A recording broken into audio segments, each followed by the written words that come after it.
What's up, guys? Welcome to Resleting Reactions. Alright, so, as promised, I will give you guys what you guys wanted, whether it's a review or a reaction. It seems like both of you guys want both. Half of you want a review, half of you still want the mute reaction. So this is what's going to happen. If you want to watch the review, it's going to be the front end. I'm going to start with the review, right? And then once my review is done, I'm going to put the mute reaction at the end. So if you don't want to listen to me just talk about it, sorry. I said I bite a pizza and it's just like... Anyways, you can just skip past that. Alright, so... As soon as this episode started, right, I immediately thought, you know, we've just subjugated the white whale, right? We brought it under control, we killed it, the head is being transported to the city to be displayed as a symbol of basically like a symbol of their victory over the forces that had plagued them for so long. It had been like a couple hundred years, I think they said, that this whale had been terrorizing people and no one in the kingdom had actually done anything about it. And Subaru is the one that started this whole thing. He got everyone together, so he is viewed as a hero. And alongside this comes I keep hearing people talk, I don't know. Comes this sense of accomplishment and a level of respect from other people. And namely, Julius, who comes up and talks about, I really respect you now. And at the same time, Subaru is trying to say, he still harbors feelings of hatred towards Julius, but he knows that what he was doing was wrong, and ultimately that beating he took got it through his mind that he shouldn't be doing what he was doing, and it ultimately led him to change in the way that he did. So he's grateful in that regard, but he still has some bitterness toward him, and he's going to harbor that for a while.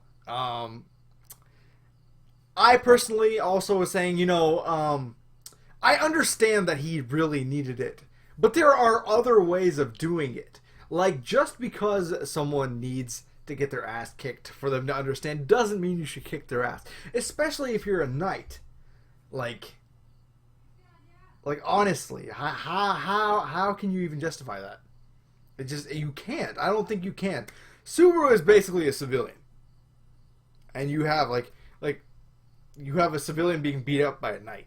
And going into this fight, you already know who is superior in terms of combat efficiency and just straight out kick-assness. Ulysses is going to be the one. So I think it was beneath him to do what he did. Not that I think that it goes without saying that he deserved it, and it ultimately ended up helping him, alright?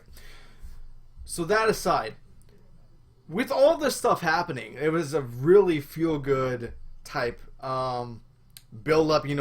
They had accomplished what they set out for. Wilhelm had avenged his wife's murder, and everyone was, Subaru was getting respected by everyone. Things were too happy, and the problem with this show is there is this mentality that you can't have happiness for too long. It's got to be snatched away from you. Really, I likened it to like a game master, a dungeon master. Hey, this is going too smoothly. Let's throw something at him, okay? Let's just screw with this man because we can, right? There are dangers in this world. Let's make sure that Subaru is the one that has to deal with all of it, and that's what ends up happening. It makes me think like it is the jealous witch. Is Stella actually Satella? Like some kind of, does she have complete control over this world of some kind? Like what level is she? Because everyone fears her. She almost has this demigod-like status. And in a way, I see Satella or whoever's screwing with him as the author, right? Because the author is like, we need to put him through something. He needs to grow through trial and tribulation. Let's throw 15 deaths at him. Let's see how he handles it. And that's what's going on right now. I'm not saying that's a bad thing, but it's just like this is the vibe that I'm getting constantly. So I'm always on edge when there's extended times of peace. They form an agenda to next take out the witch cult that has been terrorizing the village. That, you know, every time Subaru goes, you know, dies, he always ends up seeing them kill someone he loves, the villagers, himself. They're always doing something bad, so he has to take care of them. And everyone is on board. They're like, yeah, let's take care of him. Everything is fine and dandy. We're going to take care of him. They go there. They meet this freaking crazy-ass Betelgeuse or whatever his name is. And, my God, I cannot stress enough how much this guy creeps me the hell out. It's like what the hell is, like...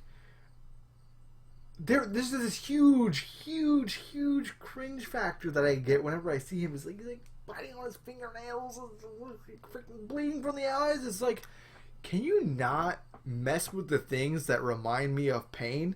Like, eyes are sensitive enough. Like, you're making them bleed. You are, like, I can... The problem with me is I always am sensitive to other people's pain. It is something that I have had to get over when I'm in the ER. Because if you're in the ER and you see someone, like, chest being sawed open to expose their heart, which I have seen multiple times now, if you're thinking about what kind of pain that individual is in, you're screwed. You're screwed. Your body is going to shut down. When I see him do the things he does, it's like, ah, man, hangnails hurt, and he's like biting into this shit. It's like, oh man, can you please stop?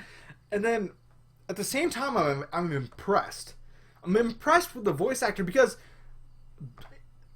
if I have this wrong, please correct me, but Kirito is the one. Kirito's voice actor, the guy who does a lot of main characters, is voicing him, and it comes through. Like, you can, if you know that fact, is very distinct. That voice comes through, and you understand, like, yo, this guy is like, wow, look at it, look at how much he can change his voice. It's insane, the highs and lows, and he's really selling how much this guy is unstable. So, you know, that feeling aside, I was like, oh man, this guy is gonna be such a freaking pain. But here we have the little, like, magician guys cave in that freaking that temple, and they're trapped. He is alone. Wilhelm comes from behind, cuts this guy in half, and I was like, yeah, I mean, did that really just happen? Like, that, this guy's been a thorn in our side for ages. It's been a while since I've, like, thought about it. Like, even when they were fighting the White Whale, I was like, yo, when is this guy gonna show up? This guy was in the fog last time. He's gonna screw with them. Just watch. They're celebrating. He's gonna come out of nowhere, kill everyone. Didn't happen. Cuts this guy in half. Nothing happens. It's like, oh shit, yo, he's gonna get back up. There's no way he's down. Freaking mage comes over. It's like, bam, blow him to bits. I was like, okay. I wanted you to do that. You did that. Thank you for listening to me. But I'm still not convinced. It's like, yo, this is too easy. This is not the show that I'm watching. There's no way the author wants him to be as happy as he is right now. So, lo and behold, they're like, yo, what should we do next? You know, we should evacuate the villagers. We should track down the fingers. You know, there's this finger thing I'm not exactly sure on. There's apparently 10 fingers, which are all sloth. Like, when I thought fingers, I thought of underlings, right? We don't know the fact that there's another one, which comes up later in the episode, right? So I'm like trying to figure out. I was like, okay, they're gonna take care of 10 underlings, and they took care of one right away, and they said, you know, there's 9 left, and then they're waiting there. They have no casualties. Like, this is going real well, and all of a sudden, unseen hands grab a bunch of people, put them in the air, squeeze them dry, and I'm like, oh my god, I knew this was gonna happen. What the hell is going on? Who just died? Who died? What main character just died? No main character died. It's like, okay, weird. There's death around them. which is bad, but no one of consequence died. The Subaru is grabbed, and we see this oh my god, I was like, oh, okay, if one of these guys wasn't enough, let me find another one that's just as unstable, has a different tick. He has a thing, he's like a freaking thesaurus, and he's saying words that mean exactly the same thing. He's not happy about something, he's stuttering a ton. This guy is off, like, oh my god, he's off his rocker too. Is every guy that is sloth exactly like whatever his name is? I keep forgetting it. Betelgeuse or Betelgeuse, something like that. Is every guy like him? That are all these fingers like him? Do they all have these hands? If so, how did the first guy get killed so easily? I mean, ultimately he is taken care of, right? That scene where Wilhelm is this closes in on him in an instant. Oh man, that was so sick. I was like, that was probably the most hype moment of the entire episode. That one little scene where he's running straight at him and the camera is behind him as he's zooming forward, and all of a sudden he's past him, like freaking, like ninja style, like whooshing. No, I should say samurai style. And I mean, he should have like put the sword in the sheath, but he didn't do that. That's fine. He goes down, and then, being paranoid still, I'm just like, okay, is this guy dead? Is there another one around? I hope not. And we get nothing. It's like, okay, not only did this go fantastically well, because, initially these unseen hands were being thrown at the little mage twins, and somehow Wilhelm could, I guess he could tell that they were gonna be there or something, because he cut them, and then they basically get out of there without any kind of casualty there. When they were fighting him head to head, they get back. There's a bunch of bodies. There's a somber tone. Subaru's feeling dejected. It's like, oh god, it's my fault. If I had only been paying attention more. I mean, I like that he wants to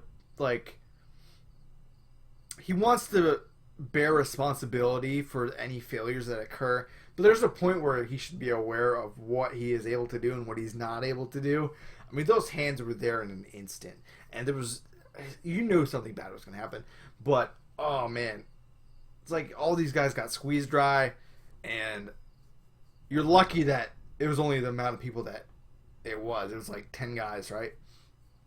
And initially I thought he took out everyone except the main crew, but the crew and others were there.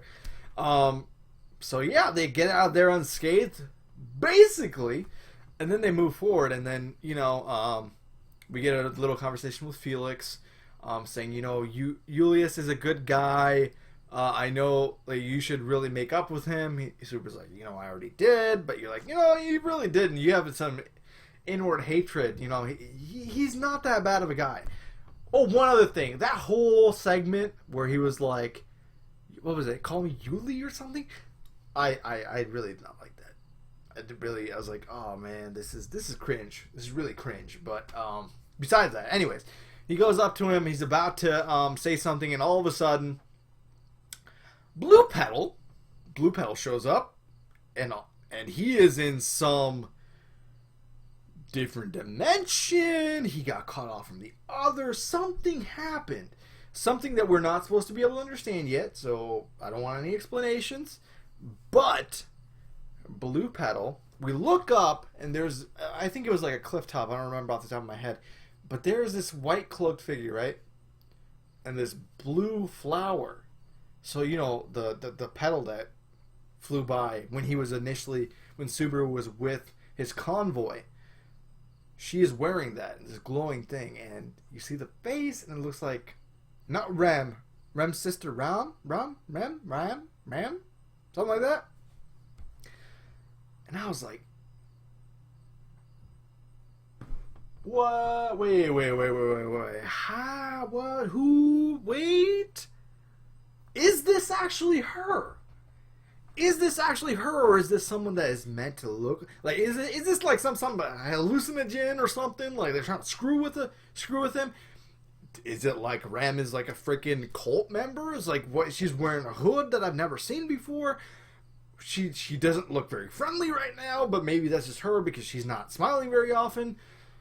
What is going on? Why is he separated from the others? There's obviously some type of hidden agenda here. I don't know what the hell is going on. Is that even her? Is that some other individual that looks like her? Very unlikely. But anything's possible, right? This is the next trial that Subaru has. They were on the way to help out the villagers. What happened to the convoy? Where did it go? Was he transported somewhere? Were they transported away?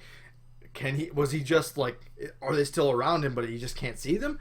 There's no telling what's happening. Is there still a convoy going to go save those villagers? Is there someone going out to warn Leah of what's going on?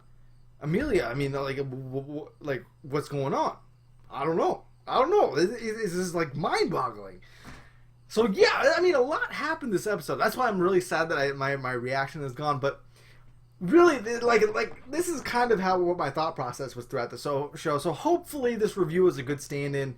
So just to end this off, I do want to preface this by saying, before we get into the live reaction, right after this, muted right away. There's going to be no sound. What happened was that YouTube did not mute my reaction, okay? So what happens is, I think even you guys would get a little message at the bottom, this video has been muted, or I would at least get a reaction, a message saying YouTube has muted this because of copywritten content. That did not happen. I did not put it through an editor. If I put it through an editor and I kind of just turned off the audio, I could salvage it and I would put it up. But what happened was, somehow the mic malfunctioned in between my 3 reactions. The first reaction I did was fine. ReZero, no audio. Next reaction, fine. And I did nothing with the microphone, so I have no idea what happened. It wasn't like the first time when this happened with One Punch Man, where my mic was unplugged. I didn't see that the red light wasn't on. The red light was on. I did a mic check at the beginning. The former and latter reactions are perfectly fine. ReZero, for some reason, I don't really understand. At least it's not corrupted, but I've been having problems like this very recently. My I'm gonna have to check this out because my Tales of Hysteria, the cross, the episode 6 or something got screwed with too. It got corrupted. I can't even open it for some reason. I'm gonna have to check with my settings on OBS and see if there's anything in there. But it's like just randomly. It's happened a couple times now. It's been happening in a short enough time span that I'm curious to see if there's an actual problem. If I need to like just be more careful. I'm being careful. It's like you can tell when your voice is being recorded because there's a little green bar. You know, the louder you talk, it's all the way out here, and there's a green bar right under the audio option. So I don't know what happened. I honestly don't. And to those of you guys that were upset, I also want to clear this up. I don't mind if you guys let me know, oh, it's mute, or hey, I can't hear anything, stuff like that. But when you were like, saying like, what, you can't even check your own videos? Are you that lazy? Or like, really, a video without audio? Why are you doing that? I read comments like that, and I was like, I mean, honestly, do you think I'm doing that on purpose? I'm not. Okay, I'm not. It makes me happy to see you guys happy, and I really hope you guys understand that, okay? I just want to preface that in case you guys didn't watch my update video. So without further ado, this is going to lead right into the reaction without audio. Hopefully my facial expressions, do something for you. I hope. But yeah, we're going to end it there. Man, that was like this is like the length of an episode. If you guys enjoyed this little review, please like and subscribe. And as always, thank you for watching. I'll see you guys next time.